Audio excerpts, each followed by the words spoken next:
28 जून 2054 को यह समस्त उत्तराखंड का विनाश होना बिल्कुल तय है। यदि हम नहीं संभले, यदि हम नहीं जागे, तो उत्तराखंड ही नहीं संपूर्ण ब्रह्मांड का नष्ट होना यह भी बिल्कुल तय है।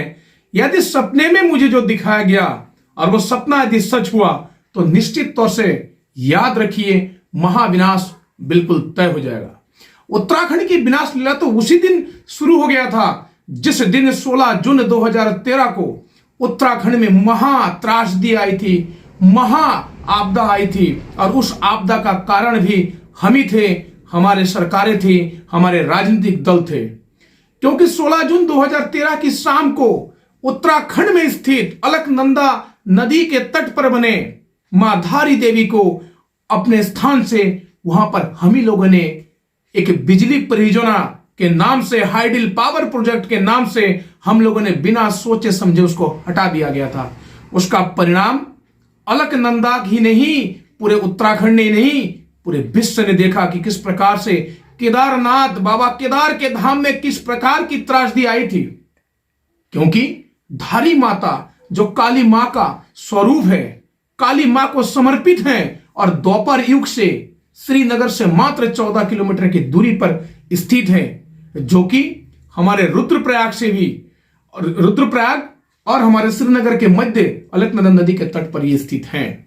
उसी दिन से 16 जून 2013 के दिन से ही उत्तराखंड के लिए विनाश लीला तय हो गई थी।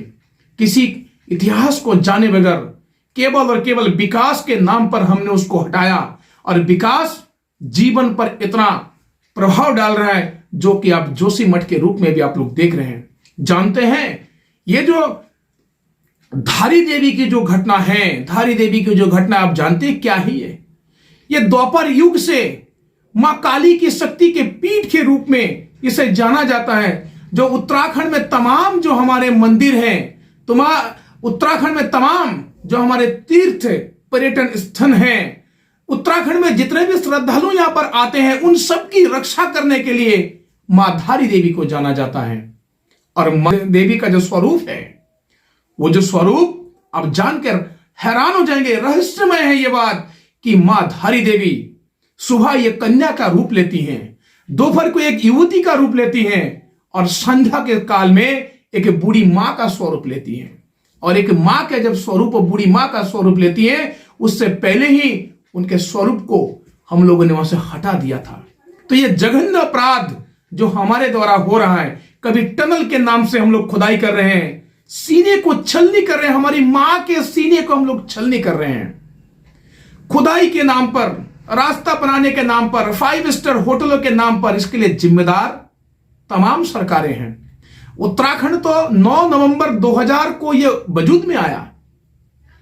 उस समय के मुख्यमंत्री और आज के मुख्यमंत्री, ये सभी लोगों को यदि कल्पना करें कि हम लोगों से गलतियां हो कहां रही है, नित्यानंद स्वामी जी और आज के हमारे स्वामी जी, ये सभी अगर चिंतन में लगे रहे तो हमसे गलतियां कहां कहां हुई हैं। याद रखिए, बहुत जल्दी वो दिन आने वाला है जिस दिन पूरे उत्तराखंड का विनाश होना तय है।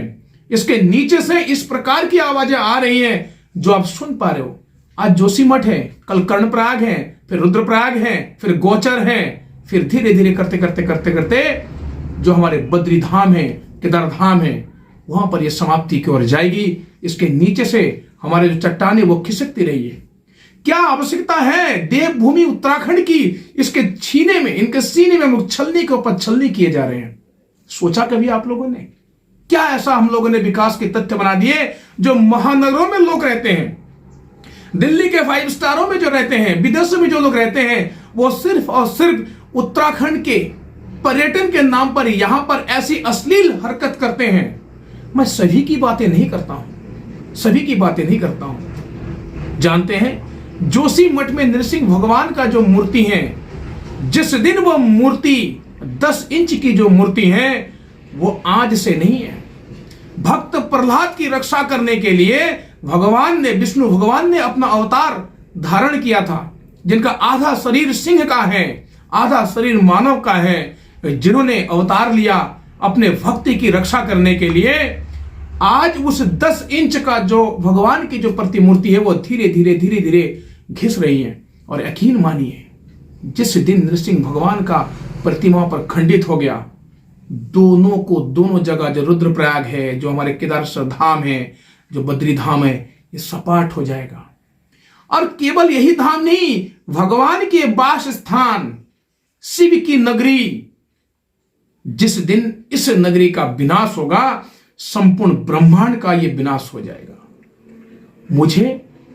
मैं पहले भी बताया, जिस दिन ये त्रासदी हुई 16 जून को, और 16 जून के बाद 18 जून 2013 को मुझे रात्रि में, मध्यरात्रि में जो मुझे सपना आया, उस सपने के बाद से ही मैंने अपना वस्त्र त्यागा।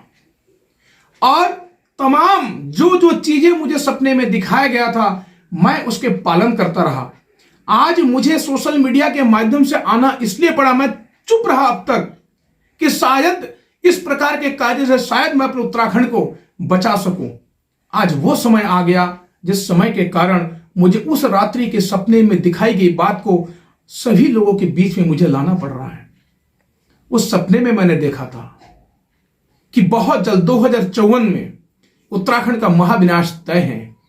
मैं ईश्वर से कामना करता हूं कि मेरी सपना ये झूठी हो, जो भी चीजें दिखाई गई वो झूठ निकले। लेकिन मुझे नहीं लगता कि जो चीज मुझे अभी देखने को मिल रही है वो चीज एक के बाद एक सही दिशा में जा रही है। हमने टनल खोदा, हमने विकास के नाम पे रास्ते बनाए, हमने रेल परियोजना लेके आए हैं। अगर पहाड़ों में, देवभूमि में इस प्रकार की सुविधाओं से 5 स्टार की भूमिका आप लोग चाहते हो, तो ये कुदरत कहां जाएगी? कुदरत के साथ खिलवाड़ करने का जो हमारा जो संसाधन के नाम पे हम लोग जो कर रहे हैं, उस संसाधन की प्राप्ति के लिए हम अपने वजूद को खो रहे हैं, छलनी कर रहे हैं, पहाड़ों को खोद डाल रहे हैं। इसलिए मैं आप सभी से हाथ जोड़कर विनती करता हूं, जो भी पर्यटक हमारे उत्तराखंड में आते हैं, ये देवभूमि है, 4 धाम यहां पर स्थित हैं। आप नहीं चाहते कभी, आप अपना कल्पना कीजिए, क्या आप चाहते हैं कि ये देवभूमि का महाविनाश हो जाए, इस संसार सृष्टि का विनाश हो जाए? मुझे आज भी याद है, बड़े गर्व के साथ आप लोग कहते हैं नील आर्मस्ट्रांग वहां पर चांद पर पहुंचे हुए थे। भाई, चांद ने आप लोगों का बिगाड़ा क्या है? क्या बिगाड़ा चांद ने आपको?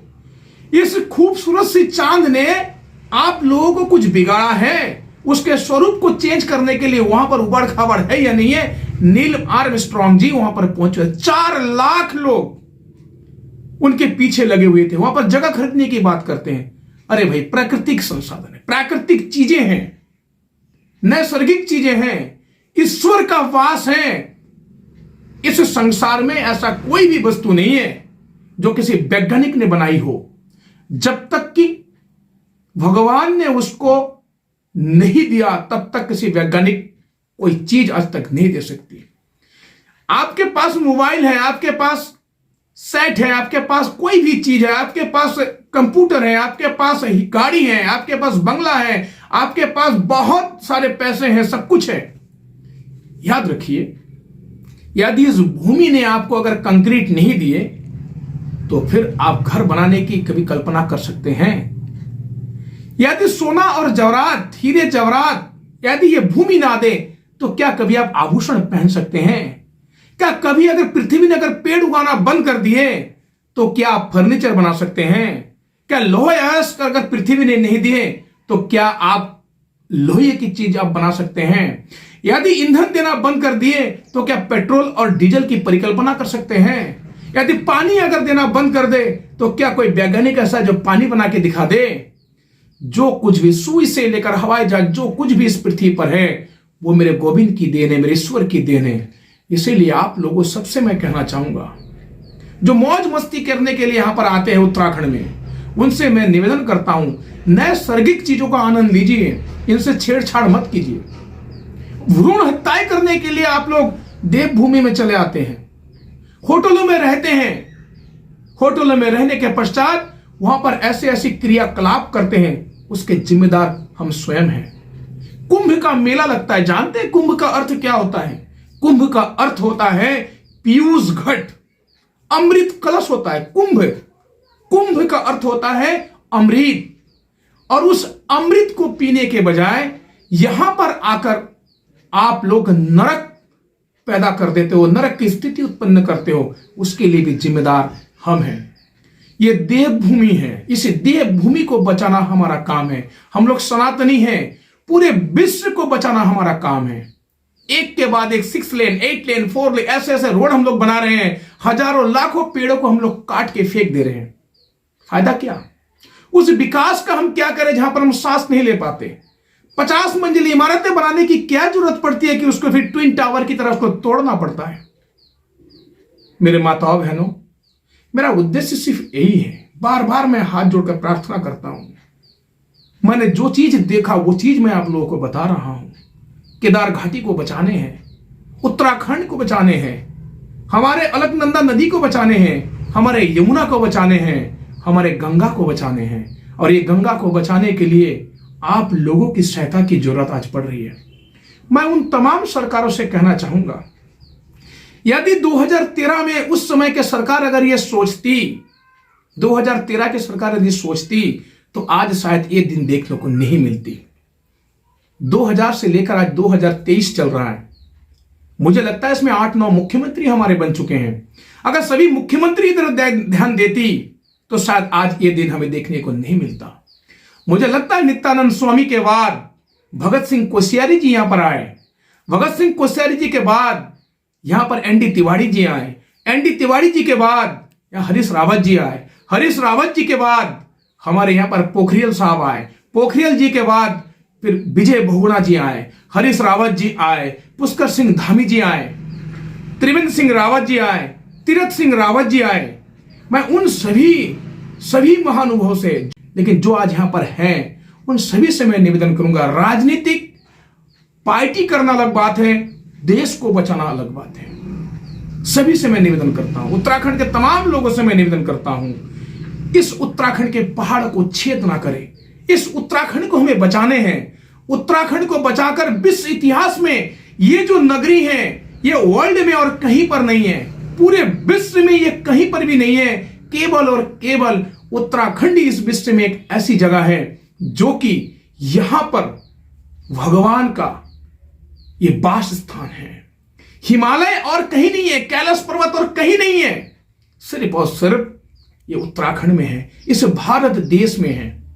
मैं भारत के यशस्वी प्रधानमंत्री आदरणीय नरेंद्र मोदी जी से मैं निवेदन करना चाहूंगा, यदि सोशल मीडिया के माध्यम से उन तक अगर मेरी आवाज अगर पहुंचे तो उनसे मैं निवेदन करना चाहूंगा, ये जिस प्रकार से यहां पर चल रहा है विकास की अंधाधुन छलनी करने की, कृपया इसको रोक ले। विकास तो होती रहेगी, विकास इस प्रकार से हो जिससे हमारी ये सभ्यता बची रहे। अगर हमारा धरोहर अगर बची हुई नहीं है तो उस विकास से हम करेंगे क्या? किसके लिए करेंगे? किस विकास की हम परिकल्पना करेंगे? किस विकास की हम बात करते हैं? सब कुछ हमारा नष्ट हो जाएगा। हाइड्रो प्रोजेक्ट हमारा जो बन रहा है उसका नष्ट हो जाएगा। टनल लाइन हमारा बर्बाद हो जाएगा जब खिसक जाएगी, जब जमीन बचेगी नहीं। माताओं बहनों, मैं साधारण सा व्यक्ति हूं, मैं भी उत्तराखंडी हूं। मुझे गर्व है कि मैं उत्तराखंड में वास करता हूं, मेरा जन्म उत्तराखंड में हुआ है। मैं नृसिंह भगवान को प्रणाम करते हुए मैं माफी मांगता हूं धारी देवी से। हे माता, आप अपने स्वरूप में आइए, आप नाराज ना होइए, आप हम पर कृपा कीजिए, मेरे उत्तराखंड को बचाइए, मेरे उत्तराखंड को बचाइए।